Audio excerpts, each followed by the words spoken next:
Hello সবাইকে good morning. তো আমরা সকাল সকাল বেরিয়ে পড়েছি তাজপুর যাবার উদ্দেশ্যে। একটা গাড়ি করে প্রথমে আমরা করুণাময়ীতে আসি, তারপর করুণাময়ী থেকে দীঘা একবারে ডাইরেক্ট বাস আছে, কিন্তু আমরা তাজপুরে যাব, তারপর দীঘা যাবে, মন্দারমণি, তারপর দীঘা, এরকম স্টপ করে। তারপর এটা হচ্ছে রূপনারায়ণ নদী। কে কে গেছো অবশ্যই কমেন্টে জানিও। আমি ফার্স্ট টাইম যাচ্ছি, এটা খুব ভালো লাগলো কাছ থেকে দেখে। চলো দৃশ্য দেখতে দেখতে যাই। নদী, কত জল। তারপর যাবার পথ অনেকটা লং জার্নি, তো মাঝখানে এক জায়গায় দাঁড়িয়েছিল, তো সেখানে আমরা যে যার খাবার মতো খেয়েছে। তো আমি ইডলি ধোসা নিয়েছিলাম। তারপর আবার বেরিয়ে পড়ি আমরা।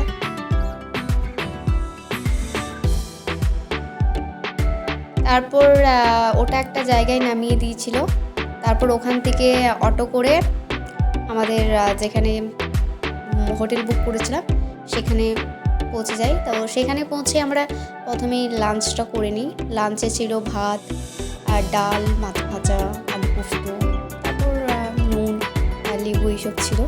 তো এই হচ্ছে আমাদের হোটেলের ভিউটা। খুব সুন্দর একটা প্রাকৃতিক সৌন্দর্য একবারে রয়েছে, সাজানো গোছানো বেশ। তো কাছে একটা সুইমিং পুলও ছিল, তো যা ঠান্ডার ভয়ে চান করতে পারিনি। তারপর আমাদের রুমটা দেখানো হলো, একটা দাদা এসে দেখিয়ে গেল রুমটাকে। তারপর রুমে আমরা ফ্রেশ হয়ে আর সোজা সমুদ্রের চলে গেছি। দেখো কত বালি, চারদিকে কত জল, আর বালিগুলো দেখে এত মিহি মনে হচ্ছে যেন খেলা করি বালির সাথে। ছোটোবেলাকার দিন মনে পড়ে যাচ্ছে এই বালিগুলো দেখে। যাই হোক, আমার প্রথমবার সমুদ্র যাওয়া। কে কে গেছো অবশ্যই কমেন্টে জানিও। তারপর এখানে ছোটোখাটো দোকানপাটিও বসেছিল, তেমন কিছু কিনিনি। প্রচণ্ড দাম ছিল, কয়েকটা দোকান আছে তো তার জন্য দামও বেশি ছিল।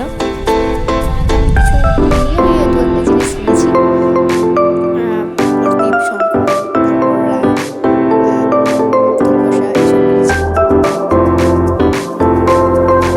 আর সেই টাইমে জেলে ভাইরা মাছ ধরছিল। কত সামুদ্রিক মাছ, আমার জীবনে প্রথম দেখা। বেশ দেখে ভালো লাগছিল। লোকও দাঁড়িয়েছিল, সবাই মাছ ধরে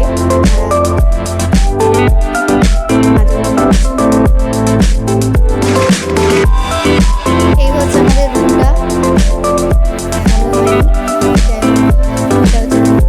রুমটা ছিল বেশ পরিষ্কার পরিচ্ছন্ন, এটা টয়লেটটা ছিল। তারপর আবার কি পরের দিনে আমরা সকালে বেরিয়ে পড়ি। তারপর একটু খাওয়া দাওয়া করে সকালে যা খাবার ছিল সেগুলো খেয়ে বাড়িতে যেতে হবে। দুদিনের ট্যুর ছিল। আমরা শনিবার বেরিয়েছি, রবিবার আবার বিকেলে বাড়ি চলে এসেছি, মানে রাত 8টা-9টার মধ্যে বাড়ি চলে এসেছি। তো দেখা হবে একটা নতুন মিনি ব্লগে। আবার কোথাও আমরা ঘুরতে যাব। শীত মানেই তো ঘোরাঘুরি। চলো তোমরাও ঘুরো বাইরে, বেশ এনজয় করো এগুলো।